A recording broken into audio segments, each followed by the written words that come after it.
What's happening, everyone? JayShockblast here, and check it out. In this video, we are going to take a tour of DC Comics. Now, they were very selective about the things that we could do video of and take pictures of. So this isn't like a full tour of DC Comics, but I felt like the video that I posted here is pretty cool. They brought us down into the vault, and we were able to look at a lot of really old and original things. And I didn't really do a ton of video, but I got a bunch of pictures, so I hope you enjoy the video either way. I was flown out to California by Warner Brothers to play Lego DC Supervillains. They brought us on a tour of WB Studios, and of course, as you're seeing here, they brought us to DC Comics. It was a dream come true. It was amazing. It was awesome. I saw so many cool things, and I can't thank WB enough for giving me this opportunity to see all these cool things. So I hope you guys enjoy this little sneak peek behind the curtains of DC Comics in Burbank, California. And yeah, I thought it was pretty cool, so enjoy. There will be plenty of opportunity to take photos in the lobby, but we do want to get started right now. So if you don't get a photo right now, we'll do it at the end. You can take photos. When they went for reference, this is what they used. So we've also used them to recreate some of their files, but the number of people who have touched these just makes me crazy. In a good way, in a happy crazy. So those black hardbound books, all of those are they color? Like all in this library? Oh yeah, they're taken from real comics. They're stitch bound.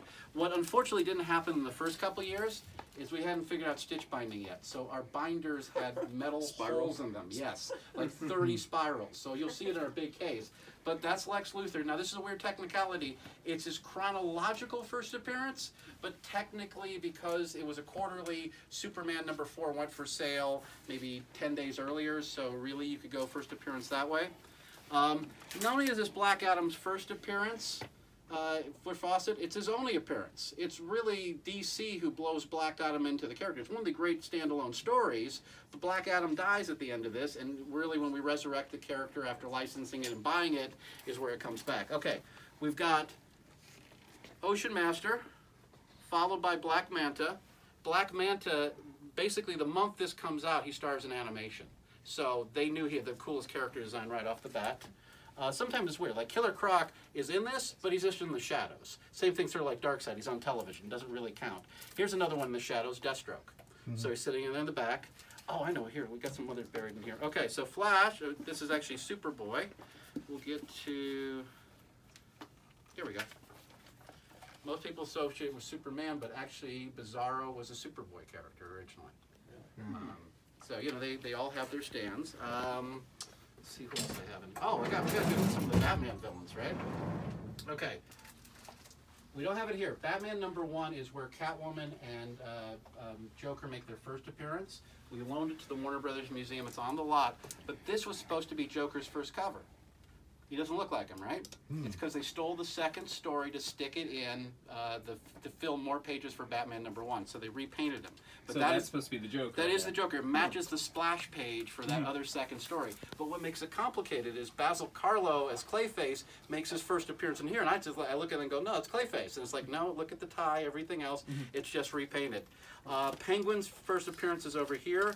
This was my favorite though, Two-Face, because he opens up reading Jekyll and Hyde. So you know this is high literary merit, right? Okay. Talia al Ghul, Ra's al Ghul. We've got Poison Ivy, one of the great Infantino, when he was doing the redesign for Batgirl, he also pulls up this Riddler's, and this is a fun one. Most people don't realize Deadshot has a Golden Age appearance. So we look for beaters. So we like that Norman wrote his name on it, made it cheaper for us. That helps. They're not cheap to come by in any stretch of the imagination. So we're really happy that he did that. For Superman, I think I had some up in here. Okay, so that was that. I showed you those. I've got, we got comics galore. Oh, do I have Wonder Woman stuff down in here still? Okay, Wonder Woman's 2 up. Okay, so yeah, there is Cheetah's very first appearance. That's Priscilla Rich Cheetah. And then that is the very first panel of Wonder Woman. It is from All-Star 8. It's the backup pages. It wasn't like the backups we did in the Silver Age. It wasn't a tryout. It was just to launch her to as big an audience as possible. Her starring role in Sensation is only 2 weeks away. So the comic's printed and coming out. We know we're launching big with her. You stick her in the back. In fact, they had to buy another ream of paper to get it in, to add the number of pages. It wasn't the traditional size, but also it's not a skirt, you know, it's culottes. That is Dr. Poison and Etta Candy's first appearance. But since you are real hardcore fans, everyone knows Death in the Family? Yeah. All right, okay. It was a close vote. It's about 83 votes. These are the alternate unrun pages for Death in the Family. Oh, God. No way. We've had them all here. It's original Jim Aparo art, Mike DiCarlo inks, happiest Batman you've just about ever seen. He's alive, thank God. Yeah. And it, you know, they say there's the other myth is that there was only a one-page difference. That's because there's only one full page, but the other panels were, you know, it was cutting back and forth. There's a funeral sequence. You can't have a funeral if the guy doesn't die.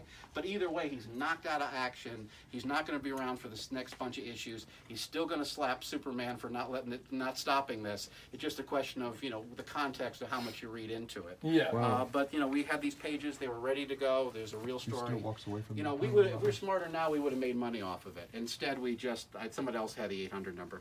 So. Wow. Mm-hmm. Yeah, I don't know if it's true, but they say the way the story goes, somebody automated in.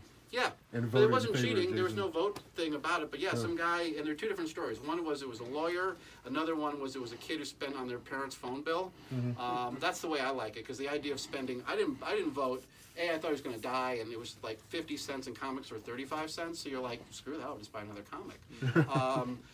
Was that, you know, you imagine saying you spent $100 on your parents' phone bill back then. It would have, like, no one spoke to you for years, right? But he's like crying with tears in his eyes like it really did it. But yeah, someone had an auto dialer from maybe a Commodore 64 or something weird like that, and it cost them $100. They gave him 200 votes. He dies by 83 votes. But, you know. So someone completely changed the way, like, an entire story and, like, just that's just funny to me. Like someone would. It was that's $100. But you know, the other weird thing is that, you know, Jason got hood out of it. Jason got. It's the best thing that could have happened to him. We gave him another shot. But you know, they retconned him right after Crisis, and it was a better explanation. But he had to follow Dick, and you know. People forget that Dick Grayson's there within 1 year after Batman. This whole 1 year Batman thing is really a myth. It's 11 months before he has a sidekick. That guy survives the golden age with Batman. None of the other superheroes for all the other companies make it. So you really forget what a legacy he's got. So someone else stepping in the Robin's shoes doesn't matter. And the first introduction, he's just a clone. It's lame. But he comes back as a cooler character, so it all works out. You know, we get other Robins out of the deal. But yeah, at the time, one guy's $100 investment changes the course of DC character history. But we've lost characters for much worse reasons than that. So, all right, so time is short. But I want to show you that we have some ancient comics here as well. These are new comics. You know it as Adventure Comics, but that's how old it was. It is a Platinum Age comic predating superheroes. And the work is by people like Whit Ellsworth, who became our editor-in-chief, Vince Sullivan. Okay, over here. Now, after issue 6, we cut them in half and changed the orientation. This is New Fun 6. This is one of the oldest comics in history. It is the very first work by Siegel and Schuster. They've got 2 stories in here. So they were working for us for about 2 years before Superman ever came out. They're doing Spy, they're doing Slam Bradley. We have a book coming of the Platinum Age Detective Comics, the stuff that's all before Batman was first 26. We're finally going to put that out. And they are all over the place in there. They do a lot of work. And it's just really cool to see more Joe Shuster stuff in the 30s. All right, so for some other first appearances, I know we did the villains. I like this one. This is sort of a nice crossover because, all right, there's Black Canary. She looks awesome, but she is posing as a thief in this story. And that's kind of what ends up happening. This is Johnny Thunder's backup. What happened to Johnny Thunder? Black Canary stole a strip. They renamed it the Black Canary story after this, about 3 issues later. So she steals the backup feature from him and takes off from there. And it's Carmine's fantasy. They said, Carmine, draw the prettiest girl you can think of. It's like, all right, I'll give her a leather jacket and fishnet. So that's that. Now you know what Carmine liked. This is Spectre. Spectre shows up 2 issues earlier. This is Dr. Fate's first appearance. We also have other comics that are on us. We got the Fawcett, the Marvel family. We also ended up buying a lot of stuff from Quality. So we have Plastic Man's first appearance, and it also has Phantom Lady, who's had a long and checkered history. This is one way to put it. Yeah. This is World's Fair comic. This is the 2nd year. There's the 39 and the 40 because the World's Fair in New York went for 2 years, and this is the first time they're ever on a cover together. So the first one, Batman's not on it because he doesn't exist yet, and then 12 months later, he's there and with Robin. This is why they call it World's Finest. It went from World's Fair. They introduced the first issue as World's Best when they went to a regular series. They dumped that, it became World's Finest, but the World's goes back to World's Fair. You know, we've got Sergeant Rock. Who else have I? Oh yeah, it's not bad. Flash and Hawkman, all in one comic. Pretty badass. Let's see what else. Oh, Blackhawks. So I think this is great, but I think the other group is here. Yep. All right. Thank you. This is incredible. Yeah. Very cool. So much Let me go history. forever. And Yeah. you guys do too. Nice meeting all of you. Enjoy. Thank you. Now here's the crazy thing. In the World's Finest comics, they never actually teamed up. Yeah, it's so weird. We didn't realize it was a paper shortage. Yeah. When they had to cut the paper size, it's like, well, we can't do as many features. Why don't we have them team up? But they've been teaming up on the cover since the very first issue. Yeah. They never follow up the promise of the premise. Yeah. No, we're always.